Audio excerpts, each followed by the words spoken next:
Friends, எல்லாரும் நல்லா இருக்கீங்களா? இப்போ நம்ம இட்லி, தோசை, பூரி, சப்பாத்தி, சாதம்னு எல்லாத்துக்குமே சூப்பராக மேட்ச் ஆகிற மாதிரி ஒரு கிரேவி செய்ய போகிறோங்க. பச்சை பருப்பை யூஸ் பண்ணி செய்யக்கூடிய இந்த கிரேவியை இதே மெத்தடில் செஞ்சு சாப்பிட்டு பாருங்கள். டேஸ்ட் அட்டகாசமாக இருக்கும். இப்போ இந்த கிரேவியை எப்படி செய்யுதுன்னு பார்க்கலாங்க. முதல்ல ஸ்டவ்வை ஆன் பண்ணி அதில் ஒரு ப்ரெஷர் பேன் வச்சுட்டு அதில் நமக்கு தேவையான அளவு எண்ணெய் சேர்த்துக்கலாம். நான் கடலெண்ணெய் தான் சேர்க்குறேன். நீங்கள் உங்களுக்கு விருப்பமான எண்ணெய் சேர்த்துக்கோங்க. 3 டேபிள் ஸ்பூன் அளவுள்ள கடலை எண்ணெய் சேர்த்துட்டு அதில் பெரிய சைஸில் இருக்க வெங்காயம் எவ்வளவு பொடியாக கட் பண்ண முடியுமோ அந்த அளவு பொடியாக கட் பண்ணி எடுத்து சேர்த்து மிதமான தீயில வச்சு வதக்கிக்கலாம். தாளிப்பு நீங்கள் முதல்லையே ஒரே பேன்லேயே செய்யணும்னு நினச்சிங்கன்னா கடைசியாக நான் தாளிக்க போகிற அந்த தாளிப்பை இதில் ஃபர்ஸ்ட்டு தாளிச்சிட்டு அதுக்கப்புறமா வெங்காயம் சேர்த்து வதக்க ஆரம்பிங்க. எப்பொழுதுமே தாளிப்பு எனக்கு கொஞ்சம் லாஸ்ட்டாக சேர்த்தா தான் பிடிக்கும். அதனால் நான் லாஸ்ட்டாக தான் தாளிப்பு கொடுக்க போகிறேன்.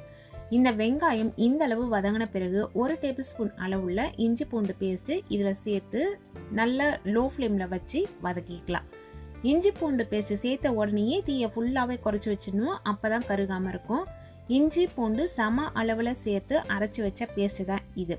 இப்போது இது போல் ஒரு கலர் மாதிரி இஞ்சி பூண்டு பேஸ்ட்டு வதங்கி வரணும். அது வரைக்கும் வதக்கிட்டு 3 மீடியம் சைஸில் இருக்க தக்காளி, நல்ல பழுத்த தக்காளி மிக்சி ஜாரில் சேர்த்து நல்லா நைஸாக விழுதாக அரைச்சி எடுத்து இதில் சேர்த்துக்கோங்க. நல்ல பழமான தக்காளியாக இருந்ததுன்னா நம்மளோட கிரேவி நல்ல ருசியாக இருக்கும். தக்காளியோட சுவையும் இந்த கிரேவிக்கு ரொம்பவே முக்கியம். தக்காளி சேர்த்து நல்லா கலந்து விட்டுட்டு மிதமான தீயில வச்சு ஒரு தட்டு போட்டு மூடி அப்படியே ஒரு கொஞ்ச நேரம் ஒரு 3லேருந்து 5 நிமிஷம் வரைக்கும் வச்சிங்கன்னா தக்காளியோட பச்சை மணம் போயிருக்கும்.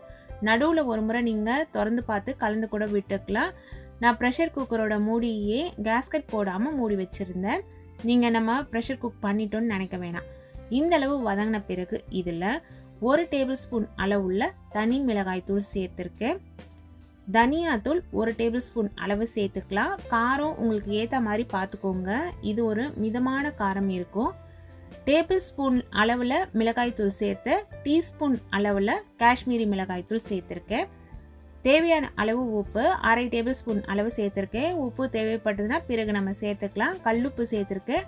தூளுப்பு சேர்க்குற மாதிரி இருந்ததுன்னா இதை விட கொஞ்சம் குறைச்சி சேர்த்துக்கோங்க.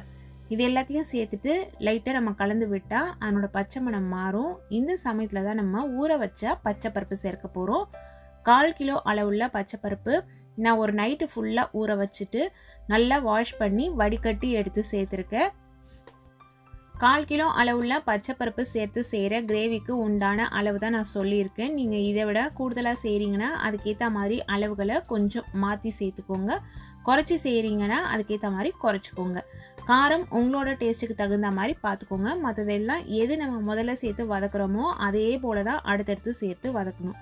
இப்போ இதில் 1/2 லிட்டர் அளவுள்ள தண்ணி சேர்த்தாச்சு. தண்ணி வெதுவெதுப்பான சூட்டில் இருக்க தண்ணி தான் சேர்த்து நல்லாவே கலந்து விட்டுட்டு தீயை அதிகப்படுத்தி வச்சுக்கோங்க. இது கொஞ்சம் நேரத்தில் நல்லா கொதிச்சு வரும்.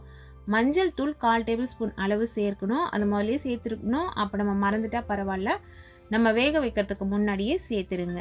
இப்போ இது போல் முத்து முத்தாக நல்லா கொதிச்சு வரட்டும். கலந்து விட்டுடுங்க. இதுக்கப்புறம் நம்ம ப்ரெஷர் குக் பண்ண போகிறோம்.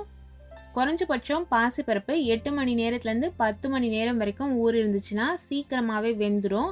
ப்ரெஷர் குக்கரோட மூடியில் கேஸ்கட்டை ஃபிக்ஸ் பண்ணிவிட்டு மூடி போட்டு மூடிடலாம். இந்த நாப் வழியாக ஏர் ரிலீஸ் ஆகுதா அப்படிங்கிறத செக் பண்ணிவிட்டு வெயிட் போடுங்க.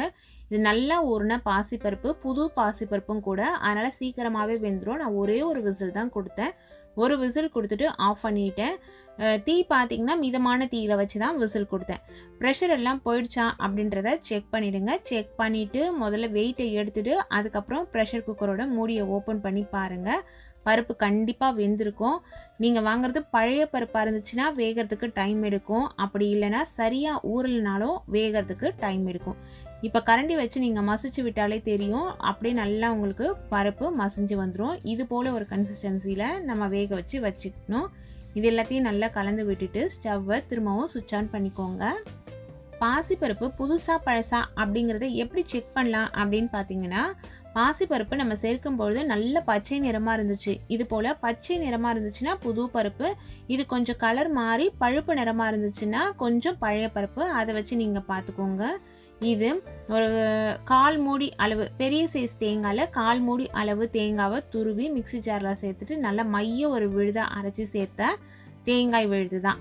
இந்த தேங்காய் பார்த்தீங்கன்னா நம்ம குருமாக்கெல்லாம் எந்த பதத்தில் தேங்காய் செலக்ட் பண்ணுவோம் இல்லைங்களா, அது போல் பதத்தில் இருக்க தேங்காவை துருவி நல்லா மைய விழுதாக அரைச்சிட்டு அதை எடுத்து சேர்த்துக்கோங்க. இதே போல் சேர்த்துட்டு கலந்து விட்டுட்டு இந்த டைமில் உப்பு பார்த்துக்கோங்க, காரம் கரெக்டாக தான் இருக்கும். உப்போட டேஸ்ட்டு பார்த்துட்டு உங்களுக்கு தேவைப்பட்டதுன்னா நீங்கள் அட்ஜஸ்ட் பண்ணிக்கலாம். அதே போல் கிரேவி எந்த அளவு திக்காக வேணும் அப்படின்றதுக்கு ஏற்ற மாதிரி தண்ணியை நீங்கள் சேர்த்துக்கலாம். உங்களுக்கு கிரேவி கொஞ்சம் லிக்விடாக தான் வேணும்னு நினச்சிங்கன்னா தண்ணி கூடுதலாக சேர்த்துக்கோங்க. அப்படி இல்லை திக்காக வேணும்னு நினச்சிங்கன்னா குறைவாக சேர்த்துக்கோங்க. உப்பு கொஞ்சம் குறைவாக இருந்தது. திரும்பவும் நான் ஒரு 1/4 டேபிள் ஸ்பூன் அளவுக்கு கல்லுப்பு சேர்த்துட்டு மிதமான தீயில வச்சு இதை கலந்து விடுறேன். நம்ம சேர்த்தோம் இல்லைங்களா தேங்காய் விழுது, அதனோட பச்சை மணம் மாறணும். கிட்டத்தட்ட ஒரு 3 நிமிஷத்துலலாம் தேங்காவோட பச்சை மணம் மாறிடும். அது வரைக்கும் கொதிச்சா போதும். 2 பச்சை மிளகாவை லைட்டாக கீறி இந்த ஸ்டேஜில் சேர்த்துக்கோங்க. பச்சை மிளகாவோட ஃப்ளேவர் ரொம்ப நல்லாயிருக்கும் இது போல் சேர்க்கும் பொழுது. பச்சை மிளகாய் சேர்த்த உடனேயே இதில் 1 டீஸ்பூன் அளவுக்கு சர்க்கரை சேர்த்துக்கோங்க. சர்க்கரை கண்டிப்பாக சேர்க்கணும். இந்த கிரேவியை சர்க்கரை சேர்த்து ஒரு முறை செஞ்சு சாப்பிட்டு பாருங்கள், சேர்க்காமல் சாப்பிட்டு பாருங்கள், நல்லாவே அந்த டிஃப்ரென்ஸ் தெரியும். சின்ன சின்ன விஷயங்கள் தான், அதை நம்ம ப்ராப்பராக ஃபாலோ பண்ணும் பொழுது நம்மளோட சமையல் ரொம்பவே சுவையாக இருக்குங்க. இப்போ பாருங்கள் நல்லா கொதிச்சு திக்காக மாறி வந்துட்டுருக்கு. எனக்கு இந்தளவு திக்னஸ்லையே நான் இறக்க போகிறேன். நீங்கள் தண்ணியாக வேணும்னா அதுக்கேற்ற மாதிரி தண்ணி ஆட் பண்ணிக்கோங்க. திக்காக இருந்துச்சுன்னா தான் நம்ம சப்பாத்தி பூரியோடலாம் சாப்பிடும்பொழுது நல்லா சுவையாக இருக்கும். இது போல் ஒரு கன்சிஸ்டன்சி வந்த பிறகு கொத்தமல்லி இலைகள் நல்லா பொடியை கட் பண்ணிவிட்டு அதை இதில் எடுத்து சேர்த்து நல்லாவே கலந்து விட்டுடலாம். இது ஒரு கரெக்டான கன்சிஸ்டன்சி வந்துருச்சு. இப்போ நம்ம ஒரு தாளிப்பு கொடுக்க போகிறோம். தாளிப்பு எப்படி கொடுக்குறதுன்னு பார்த்துடலாங்க. தாளிக்கிற கரண்டியை ஸ்டவ்வில் வச்சு சுவிட்ச் ஆன் பண்ணிவிட்டு அதில் 1 டேபிள் ஸ்பூன் அளவுள்ள நெய் சேர்க்குறேன். தேவைப்பட்டதுன்னா எண்ணெய் 1 டேபிள் ஸ்பூன் அளவு சேர்த்துக்கோங்க. நெய்யோட வாசனை ரொம்ப நல்லாயிருக்கும் இந்த தாளிப்பில். இது நல்லா காயட்டும். எண்ணெய் கொஞ்சம் எனக்கு தேவைப்பட்டது, அதனால் கடலெண்ணெய் இதில் சேர்த்துருக்கேன் 1/2 டேபிள் ஸ்பூன் அளவு. இது காஞ்ச பிறகு சின்ன துண்டு பட்டை, ஒரு 3-4 கிராம்பு, ஒரு 1/4 டேபிள் ஸ்பூன் அளவுள்ள சோம்பு, ஒரே ஒரு ஏலக்காய் சேர்த்துட்டு இதெல்லாம் பொரிஞ்ச பிறகு ஒரு இனுக்கு கருவேப்பிலை இலைகளை உருவி சேர்த்தாச்சு. நல்லாவே பொரிஞ்சிடுச்சு. இந்த தாளிப்பை எடுத்து நம்ம கிரேவியில் சேர்த்துட போகிறோம். கரம் மசாலா பொருட்கள் வேறு ஏதாவது உங்ககிட்ட இருந்ததுன்னா அதை நீங்கள் சேர்த்துக்கோங்க. உங்களுக்கு இந்த வாசனை நல்லா பிடிக்கும் அப்படின்னா அதுக்கேற்ற மாதிரி 1-2 கூடுதலாக சேர்த்துக்கோங்க. இல்லை எனக்கு ஸ்மெல் ஸ்ட்ராங்காக பிடிக்காது அப்படின்றவங்க இதை விட குறைச்சி கூட சேர்த்துக்கலாம். இதெல்லாம் உங்களோட விருப்பப்படி தான். சூப்பராக நம்மளோட பச்சைப்பருப்பு கிரேவி நல்லா கமகமான வாசனையில் ரெடி ஆகிடுச்சிங்க. இதே மெத்தடில் இந்த பச்சைப்பருப்பு கிரேவியை சமைச்சு சாப்பிட்டு பாருங்களேன், டேஸ்ட் உண்மையிலேயே வேறு லெவலில் இருக்குங்க. இந்த பச்சைப்பருப்பு கிரேவியை நீங்கள் லஞ்ச் பாக்ஸ் கூட பிள்ளைங்களுக்கு சாதத்தில் போட்டு கலந்து கொடுக்கலாம். கிரேவி நிறைய செஞ்சுட்டு அதில் கொஞ்சமாக சாதம் போட்டு கலந்து கொடுத்துட்டிங்கன்னா நல்லா ஹெல்த்தியான ஒரு லஞ்சாக இருக்கும். நிறைய இதில் ப்ரோட்டீன் இருக்குது, ஃபைபர் இருக்குன்றதுனால உடம்புக்கு ரொம்பவே நல்லது. அதுவும் சம்மர் சீசனில் இல்லை நமது ஹீட் பாடியாக இருக்குது அப்படின்ற பட்சத்தில் பச்சைப்பருப்புலாம் இது போல் அடிக்கடி சேர்த்துக்கிட்டிங்கன்னா நம்மளோட உடம்புக்கு ரொம்பவே நல்லதுங்க. இந்த கிரேவியை உங்கள் வீட்டில் நீங்களும் செஞ்சு சாப்பிட்டு என்ஜாய் பண்ணுங்கள். Thank you friends.